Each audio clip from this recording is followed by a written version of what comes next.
माझा एक प्रश्न आहे नाथ महाराज. आत्मज्ञान आत्मज्ञान कसं मिळतं किंवा आत्मज्ञान. देव कसा पाहायचा आम्ही? बर, देव कुठं कुठं भेटन? कसं आहे माहितीये का पंकज दादा, हा. आत्मज्ञान हा विषय लईच मोठा आहे हम्म, आणि देव पाहायचा आहे मला, हम्म. ही उत्कंठा लागणं म्हणजे साध्या सुध्या माणसाचं काम नाही. हो. देवाची भक्ती सगळे लोक करतात. हा. आत्मज्ञान मला पाहिजे, ही उत्कंठा निर्माण होणं. आत्मज्ञान काय हे मला समजून घ्यायचंय, हे याचा विचार आपल्या आतमध्ये डोकवणं म्हणजे हे साधारण माणसाच्या आतमध्ये येत नाही. त्याच्यासाठी एकदम उत्कंठ निर्माण झालेला जो व्यक्ती ना, जो मायेच्या बाहेर यायला प्रयत्न करतोय, हो. त्याला मुमुक्षु म्हणते. मुमुक्षु का ज्याला तीव्र इच्छा निर्माण झाली हा. कशाची, मला मोक्ष काय समजून घ्यायचंय, मला आत्मज्ञान काय समजून घ्यायचंय, हा. देव काय तो समजून घ्यायचंय. बस झाली भक्ती. आता किती दिवस करत राहणार, हो. किती जन्म समजून घ्यायचं आत्मज्ञान काय. लय जबरदस्त. तर आत्मज्ञान म्हणजे काय, स्वतःच ज्ञान. मी कोण आहे त्याची पूर्ण माहिती, आपलं स्वरूप काय त्याला म्हणतात स्वस्वरूप, स्वतःचं स्वरूप. हो. हे आत्मज्ञान आहे. आत्मस्थिती, त्या स्थितीला आपल्याला पोहोचायचंय. आता आत्मज्ञान झालेल्या व्यक्तीला काही वेगळं, काही अंगाला वेगळं अवयव नाही येत. जसं आपल्याला हात आहे, पाय आहे, डोकं आहे, कान आहे, नाक आहे, हे आपल्या शरीराचे अवयव आहे. तर एखाद्या व्यक्तीला आत्मज्ञान झाले म्हणून त्याच्या शरीरावर काय वेगळा असा अवयव दिसत नाही का, हा या माणसाला आत्मज्ञान झाले म्हणून. ते त्याच्या आतली स्थिती असते ती. हो. आणि मग आत्मज्ञान म्हणजे काय, का स्वतःच्या स्वरूपाची ओळख. मी कुठून आलोय, माझं स्वरूप काय, हे शरीर काय, शरीराच्या आतमध्ये माझे येणारे विचार काय, त्या विचारांच्या आतमधली माझी स्थिती काय, मला स्वप्न का पडतं, मी का बरं झोपतो, झोपल्यावर मी कुठं जातो, मी जागा झाल्यानंतर मला हे सगळे चित्र का बरं दिसतात, डोळे आणि कान नसते मला या जगाबद्दल काय माहिती असते, किंवा माझे 5 ज्ञानेंद्रिय नसते तर मला या जगाची काहीच माहिती नसते, हे की नाही. कारण माझ्या जिभेमुळे मला चव कळाली, माझ्या डोळ्यांमुळे मी हे चित्र पाहू शकलो, माझ्या कानामुळे मी इथले आवाज ऐकू शकलो. नाहीतर मला प्राण्यांचे काय, मला माणसाचे पण आवाज कळाले नसते दुसऱ्या. बरोबर आहे. म्हणजे मला भाषा पण कळाली नसती. म्हणजे कानामुळे मी ऐकू शकलो, त्वचेमुळे मला स्पर्श कळाला, थंड गरम याची जाणीव झाली, हे की नाही. किंवा नाकामुळे मला गंध कळाला.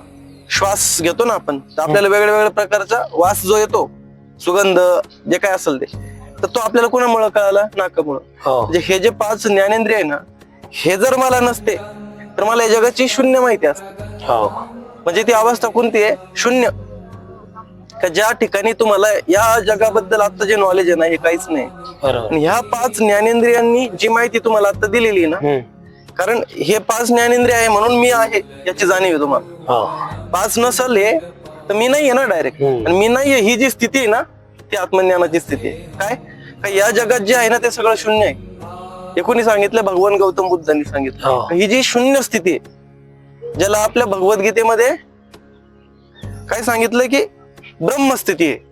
ब्रह्मस्थिती, परमात्म स्थिती जी प्रत्येकाच्या ठिकाणी. अर्जुनाला हेच सांगितलंय, भगवान श्रीकृष्णाने विराट रूपात हेच सांगितलंय.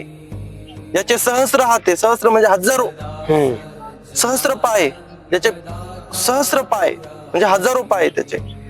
हे असं का बरं सांगितलंय, का लाखो ठिकाणी आता हे जेवढे लोक आहे ना, हे सगळे लोक जे आहे हे प्रकट झालेले, हे पंचमहाभूत आहे. आपण म्हणजे काय, पंचमहाभूत आहे.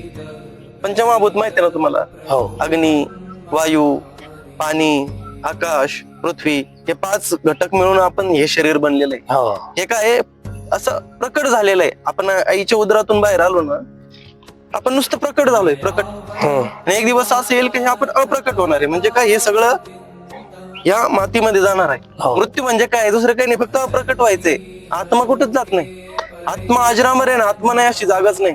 ते म्हणतात ना, विठ्ठल जळी सळी भरला रीता ठाव नाही उरला. विठ्ठल म्हणजे आत्मस्वरूप. का जो या जगामध्ये पूर्ण खचाखच भरलेला आहे, तो आत्मा आहे. आपण आत्मा हाच परमात्मा आहे. आपण परमात्म्याचे अंश नाहीये, परमात्माच आहे, फक्त आपल्याला माहित नाही. आणि म्हणून ही जी आत्मस्थिती ना, हे जे पंचमहाभूताचं शरीर ना, हे एकदा नष्ट झालं, म्हणजे जी आत्मस्थिती ना, ती आपल्याला मृत्यूनंतरची अवस्था आहे. का ती शून्य अवस्था आहे. पण ती जर तुम्हाला जागृत स्वरूपात जर आली, आता जिवंत असताना जर आली, त्याला महानिर्वाण स्थिती म्हणतात. का जन्मता किंवा जन्म आपण जिवंत असतानीच तुम्हाला जर त्या परमशून्य अवस्थेचा अनुभव आला ना, ते आत्मज्ञान आहे. एकदम सहज आणि सोपं आहे. पण काय आहे, जरी आहे परम सुगम परिजनांशी झाला दुर्गम. का बरं दुर्गम झाला माहितीये का? कारण ह्या 5 ज्ञानेंद्रियांमुळे जे आपल्याला ज्ञान झालंय ना, यालाच आपण काय स्वतःचा मी आणि हे अस्तित्व सत्य मानून बसलेलो आहे. म्हणून म्हणतात ना की जगन्मिथ्या ईश्वर सत्य आहे, नाही का? म्हणून आपण या 5 ज्ञानेंद्रियांमुळे जे आपल्याला ज्ञान झालंय आणि त्याला जे आपण मी म्हणतोय ना, हा मी आपल्याला टाकून द्यायचा आहे. आणि आतला जो मी म्हणजे आत्मस्वरूप जे आहे ना, त्या मी कोण आहे याचा आपल्याला शोध घ्यायचा आहे. आणि याचं नाव आहे आत्मज्ञान. आणि आतलं आत्मस्वरूप हेच देवत्व आहे. बाकी दुसरा या जगात देव नाही, तो आपण तयार केलाय. दुसरे जेवढे पण देवाच्या मूर्ती आहेत ना, ह्या त्या चैतन्याची पुतळे आहे फक्त. पण चैतन्य जे आहे ना, ते विशाल आहे, सगळ्या जगात येते, सगळ्या ब्रह्मांडात येते. म्हणजे असे असंख्य जे सूर्य बघतोय ना आपण, असे असंख्य सूर्य आपल्या आतमध्ये माहितीये का तुम्हाला? हे सगळे जे ब्रह्मांड आहे ना, हे आपली देह आहे, हे आपलं शरीर आहे. पण आपण एवढंच आपण 5 फुटाचं शरीर म्हणजे आपलं शरीर समजतो. हे ग्रह तारे हे सगळे आपल्या शरीरात आहे. हे आपलं एवढं अवाढव्य शरीर आहे सगळं, पण आपण हे छोटं शरीर समजतो. म्हणून आपल्याला मृत्यूचा शोक होतो. जर स्वतःला आपण चैतन्य समजलो ना, आपल्याला मृत्यूच नाही, आपण काय अनादी आणि अनंत आहे असं स्वरूप आपल्याला कळायला पाहिजे. हे आत्मज्ञान आहे. आपण आपलं शिबिर झालं डोंगरावर. म्हणजे शिबिरामुळे म्हणजे असं वाटलं का आपलं म्हणजे सकाळची 7 तर रातचे 7 या टायमामध्ये आपलं शिबिर झालं. तर शिबिर झाल्यानंतर असं वाटलं का आपला नवा जन्म झाला. बर बर. आणि पहिले कसं होतं, म्हणजे कुठलं काही नाही, मंत्र म्हणायचा, कोणचा म्हणायचा, यो चालू आहे समजा, यो मंत्र म्हणायचा, डोळे झाकायचे. डोळे झाकले का म्हणजे असं वाटत नव्हतं का, होत नव्हतं का माणसाचं काय मन नाचतंय, म्हणजे बुद्धी अशी म्हणजे वाटत नव्हतं का असं म्हणजे काहीतरी म्हणतोय आपण. आणि हे कसं होतंय आता, म्हणजे पहिले सगळे विचार राहायचे आणि मग मी म्हणजे करायचो.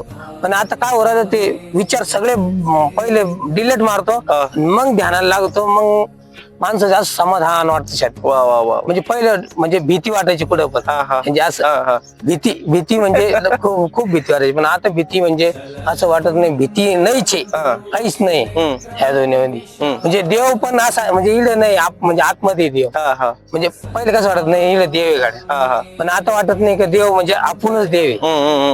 कुठली भीती आली तर एक उदाहरण, आता मी चाललो होतो शेतामध्ये चाललो होतो ना, तर एक मधमाशी ती उठली.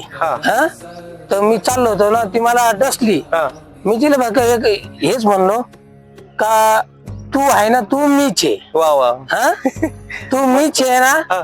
तर म्हणजे मला ती यातना लगेच कमी केल्या, म्हणजे यातना कमी होऊन गेल्या माझ्या.